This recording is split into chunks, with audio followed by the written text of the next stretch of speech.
Je l'ai toujours dit, hein, que ce soit devant le tribunal, devant la Cour d'appel et devant la Cour suprême le 20 décembre dernier, quand la Cour évoquait le dossier et examinait les moyens des pourvois qui ont été formés, j'avais toujours dit que ces moyens-là ne pouvaient pas prospérer. Et cela, nous l'avons démontré d'abord par mémoire écrite, donc que nous avons déposé dans les délais. Et nous l'avons aussi, nous avons fait des observations orales pour montrer et démontrer à la Cour que les moyens qui ont été soulevés, qui sont certes nombreux, mais c'était des moyens qui ne pouvaient pas prospérer en droit.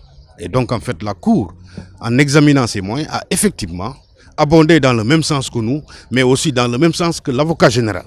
Parce que vous avez dû remarquer que lors de l'évocation du dossier le 20 décembre, l'avocat général également avait requis le rejet des pourvois qui ont été formés par Khalifa Ababacar Sall et autres. Le rabat d'arrêt, ils sont libres d'exercer cette procédure.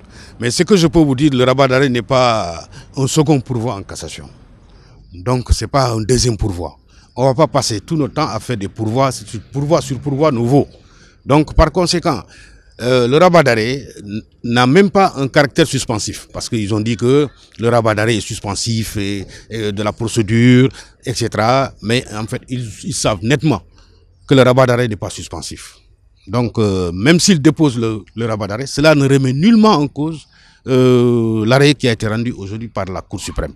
Parce que simplement, on avait parlé d'une composition paire, et non d'une composition impaire qui est prévue par la loi, etc. Mais je pense que le président de la chambre criminelle aujourd'hui a eu à rappeler que c'est 5 magistrats qui ont eu à délibérer sur cette affaire.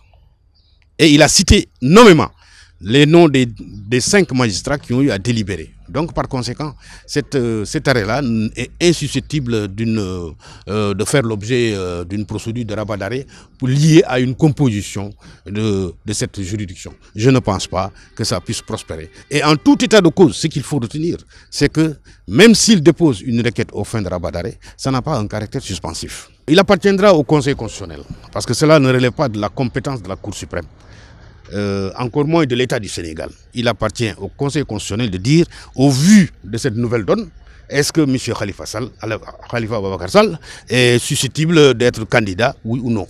Donc en fait, cela relèvera de l'appréciation ou de la décision qui sera prise par le Conseil constitutionnel.